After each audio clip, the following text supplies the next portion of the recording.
Man, when people talk about Merab, it always turns into the same question. Who the hell at the bantamweight division can actually beat this dude? And honestly, you look around and there's not really any.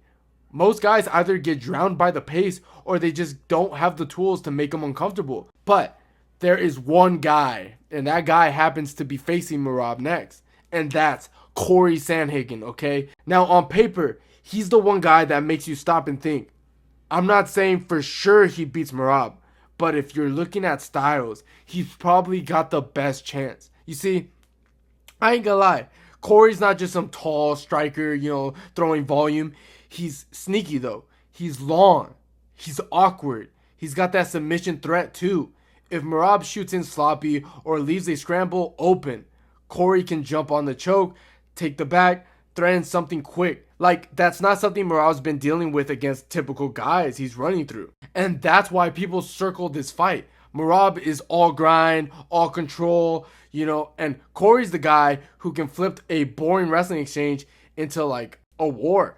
That's why it's interesting. Not because Corey's undefeated, not because he's proven at the top level, but because his style forces you to at least imagine Merab in bad spots. Now, I know some people are going to be jumping in the comments like, bro, what are you talking about? Corey gets folded every time he fights a good grappler. TJ out-grappled him, okay. Umar put him on the mat, and Aljo famously tapped him out in one round.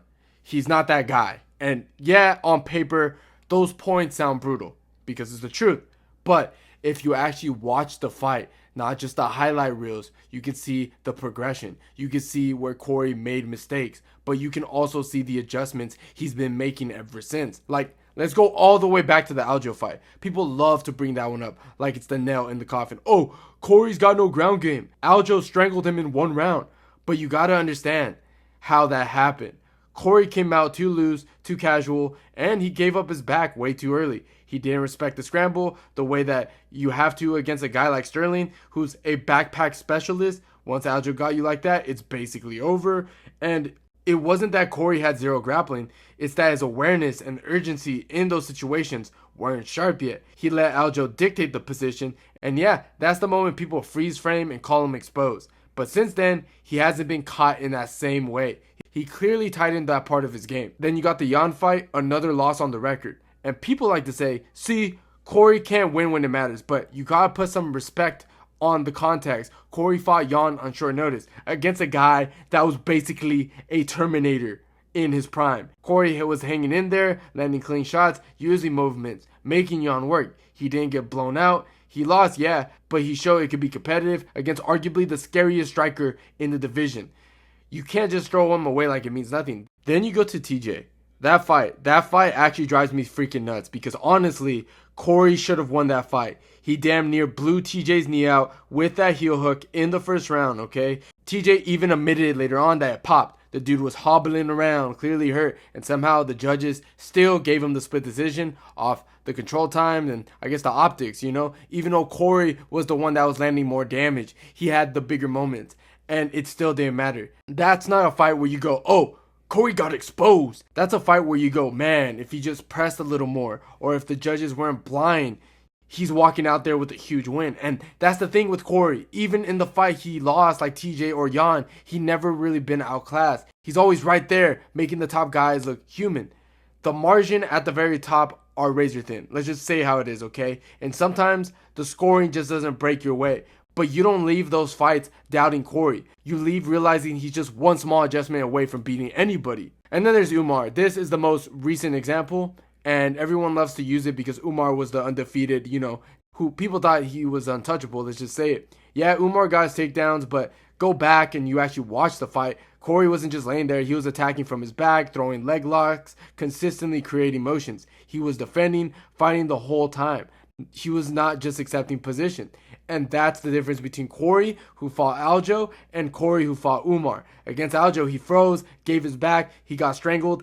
Against Umar, he was fighting every second, trying to turn bad positions into opportunities. That's growth, that's composure, that's learning. And here's the thing, man. People don't give him credit for the consistency of his improvements. Every fight, he's adding something new. His striking has always been slick, but now he's mixing in with better body work, sharper entries, smarter cage control. His grappling defense isn't perfect, but it's miles away. It's miles ahead of where it was in 2020.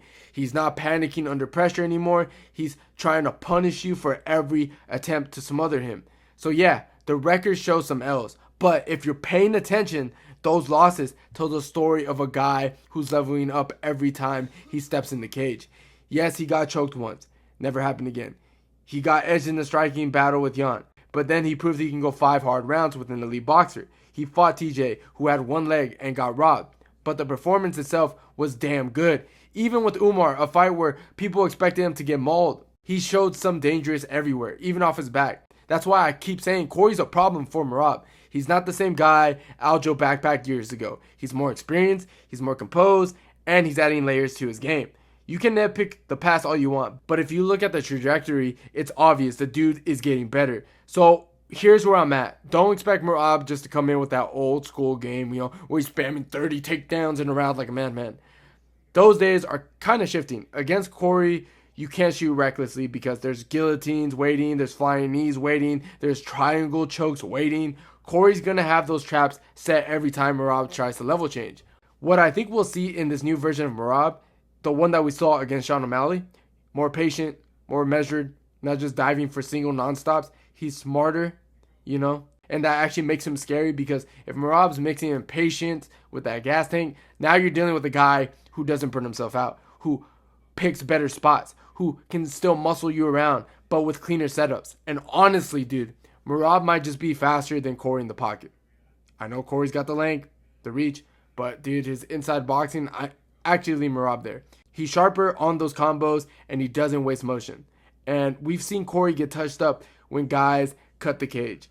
And that's concerning. If Merab times those entries, gets inside Cory's jab, he's gonna land. And that's how he can mix in his takedowns. But let's be real. If Cory's gonna win this fight, he has to go for broke. He has to bring the flying knees back. He has to chase those big Hail Mary moments. And I get it. Cory's biggest knock is that he's too patient. That's been the theme of his career. He looks slick, he looks skilled, but he waits. This isn't a time to wait. This is the championship opportunity. This is go for broke fight, okay? You can't be sitting there worrying about getting taken down because Merab's gonna take you down no matter what. The difference is, are you gonna make him pay for it? Are you gonna scare him with flying knees up the middle? Or are you just gonna accept position?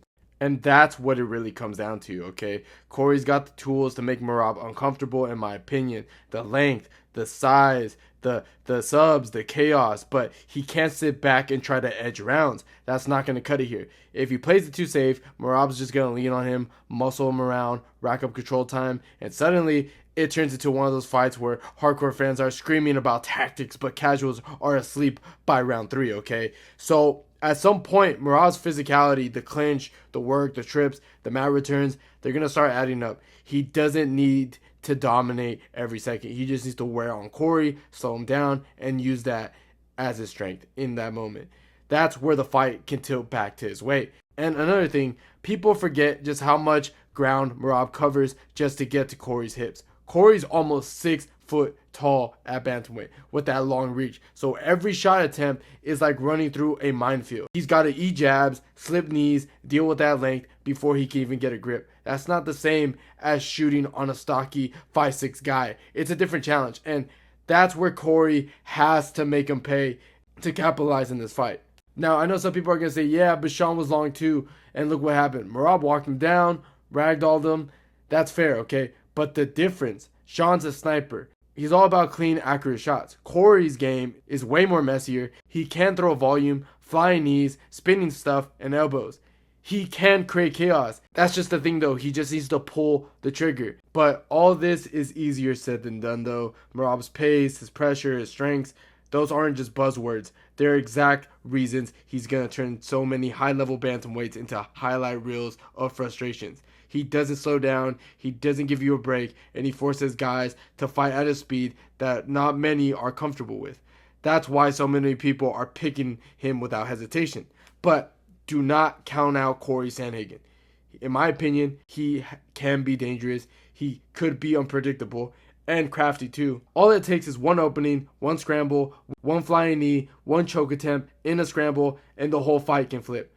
Cory's got that wild card factor, and that can punish even the slightest mistake. And on top of that, he's not the same guy who got backpacked by Aljo years ago. He's adding layers, he's leveling up, and he's learning how to turn bad spots into opportunities. So yeah, Merab's the favorite for a good reason. I'm even picking Merab. But Cory's the kind of fighter where you can't even feel comfortable counting him out. He's always one adjustment, one moment of chaos, always from changing everything.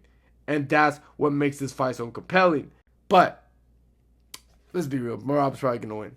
But with all that being said, those are my thoughts. What do you guys think? Let me know in the comments down below. And if you enjoyed the video, please leave a like. And don't forget to subscribe to the channel if you haven't already. And like always, guys, I'll see you guys on my next one.